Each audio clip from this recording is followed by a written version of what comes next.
উপস্থিত বাংলাদেশ জামায়াতে ইসলামীর মহতারাম আমির জনাব ডক্টর শফিকুর রহমান সাহেব সহ জামায়াতে ইসলামী এবং অন্যান্য জাতীয় নেতৃবৃন্দ, শহীদ পরিবারের সদস্যবৃন্দ, সমবেত সুধীমণ্ডলী, সময় খুব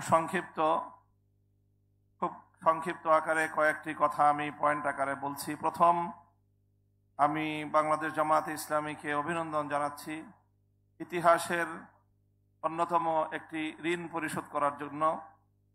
তারা যে উদ্যোগ নিয়েছেন, 717 জন শহীদের স্মৃতি তারা ইতিমধ্যে গ্রন্থবদ্ধ করে জাতির পক্ষ থেকে শহীদদের ঋণ শোধ করার, শহীদদেরকে জাতির সামনে চিরস্মরণীয় করে রাখার তারা উদ্যোগটি নিয়েছেন। এই উদ্যোগটি চলমান। আমি আশা করব যে আমাদের কবি আব্দুল হাই শিকদার ভাই যেভাবে বললেন যে আরো 10 খণ্ড বা আরো বেশি হবে ইনশাল্লাহ। আমরা যেটা অথেন্টিক তথ্য পাচ্ছি যে প্রায় 2000-এর বেশি শাহাদাত বরণকারী আমাদের গৌরবোজ্জ্বল বীর শহীদান রয়েছেন। তারা যেন সকলেই এই গ্রন্থবদ্ধ হয়ে যেতে পারেন, এটাই হবে আমাদের অন্যতম একটি চ্যালেঞ্জ।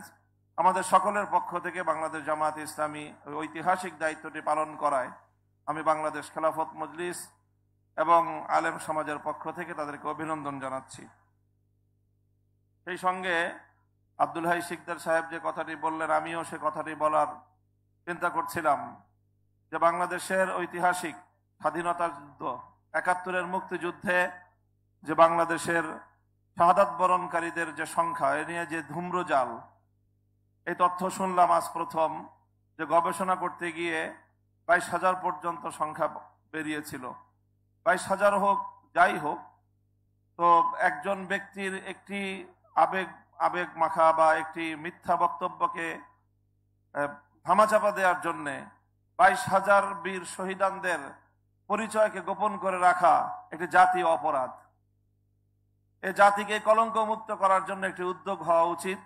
আজকের এই উপলক্ষে আমি বাংলাদেশকে বলবো, শুধু বাংলাদেশ সরকারকে নয়, গোটা বাংলাদেশকে বলবো, বাংলাদেশের ৭১-এর মুক্তিযুদ্ধের সকল বীর শহীদানদের একটি তালিকা প্রণীত হওয়া উচিত। এখানে মুক্তিযুদ্ধের ভাতা নিয়ে কারাকারি হয়, কিন্তু মুক্তিযুদ্ধের শহীদদের স্মৃতি সংরক্ষণ করার কোনো আয়োজন নেই। এর চেয়ে জাতি হিসাবে আমাদের জন্য কলঙ্কের আর কি থাকতে পারে। আজকে 5ই আগস্ট বিপ্লবের 6 মাস পূর্তি হচ্ছে। এই উপলক্ষে নাকি পলায়ত নেত্রী তিনি বক্তব্য দিবেন।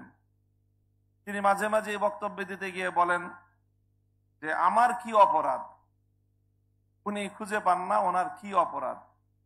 আমরা জানি কোরআন থেকে যে আল্লাহ পাক রব্বুল আলামিন যখন ইবলিসকে বিতাড়িত করেছিলেন, তো ইবলিস আল্লাহ পাক রব্বুল আলামিনের সামনে দাঁড়িয়ে সে কথাই বলেছিল, আমার কি অপরাধ, আমি আদমকে কেন সেজদা করব। কাজে আদমকে সেজদা না করার কারণে সে বিতাড়িত হয়ে সে তার অপরাধ খুঁজে পায়নি।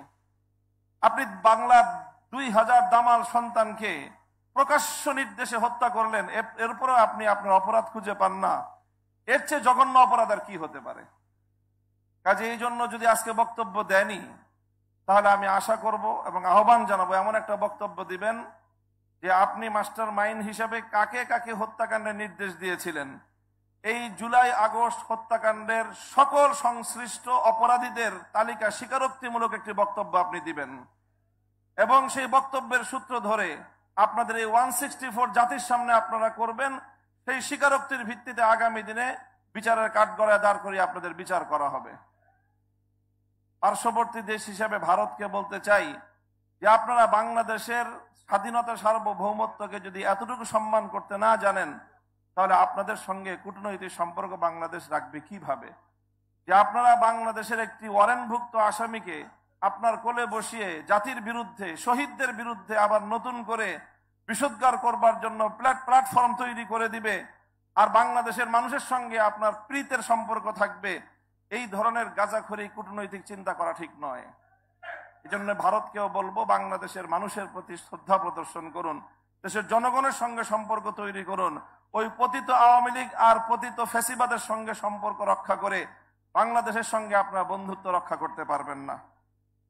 প্রিয় সাথী ও বন্ধুগণ, আরেকটি কথা, যে আমরা ইতিমধ্যে দেখছি সাম্প্রতিক সময়ে যে মাঝে মাঝেই বিভিন্ন জায়গা দিয়ে এই পতিত স্বৈরাচারী ফ্যাসিবাদের দোসররা তারা মাথা তুলে দাঁড়াবার বা উকি দেওয়ার চেষ্টা করছে, বিশেষ করে যখন সকল নাগরিকরা ঘুমিয়ে থাকে সকাল সকাল নিভৃত সময়ে।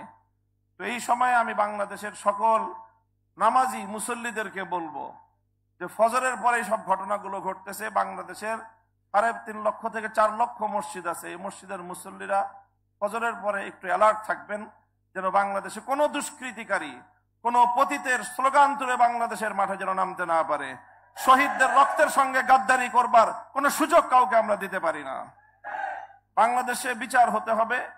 এই যে বিচার হয় না 6 মাসেও, তার তেমন কোনো অগ্রগতি নেই। এটার অন্যতম আরেকটা কারণ হলো যে বাংলাদেশের প্রচলিত ব্রিটিশ প্রবর্তিত বিচার ব্যবস্থা। এই বিচার ব্যবস্থার যে দীর্ঘসূত্রিতা রয়েছে, সেটার কিভাবে জবনিকাপাত ঘটানো যায়, আল্লাহর জমিনে কিভাবে সাম্য এবং ন্যায় বিচারের আল্লাহ প্রদত্ত আল কোরআনের বিচার ব্যবস্থা প্রতিষ্ঠা করা যায়, সে লক্ষ্যে আমাদেরকে এখন থেকে অগ্রসর হওয়া দরকার। আজকে এই ফ্যাসিবাদের 6 মাসের মধ্যেও বিচারের ন্যূনতম কোনো ব্যবস্থা না হওয়া, এটা আরেকটি জ্বলন্ত দৃষ্টান্ত যে এই বিচার ব্যবস্থার চেয়ে ইসলাম প্রদত্ত বিচার ব্যবস্থা অনেক শ্রেষ্ঠ এবং মুসলিমের অধিকার আদায় করার জন্য গ্যারান্টি। সংগ্রামী সাথী ও বন্ধুগণ, আমি সর্বশেষ আহ্বান জানাবো যে ইনশাআল্লাহ আমরা আমাদের লং টাইম যে আমাদের পরিকল্পনা, বাংলাদেশে ইনশাআল্লাহ ইসলামী বিপ্লব হবে। আগস্ট বিপ্লব আমাদেরকে চোখে আঙ্গুল দিয়ে দেখিয়ে দিয়েছে, বিপ্লবের জন্য বড় কোনো দলের প্রয়োজন হয় না, বড় কোনো নেতার প্রয়োজন হয় না। বিপ্লবের জন্য মাটি যখন উর্বর হয়, ছাত্র নেতৃত্বের মাধ্যমেই, বিপ্লবের মাধ্যমে একটি ফ্যাসিবাদী ভিনদেশী কৃতদাসীকে কিভাবে বিদায় করা যায়। ইনশাআল্লাহ আগামীর বিপ্লব হবে ইসলামের বিপ্লব, বাংলাদেশ হবে ইসলামী বাংলাদেশ ইনশাআল্লাহ।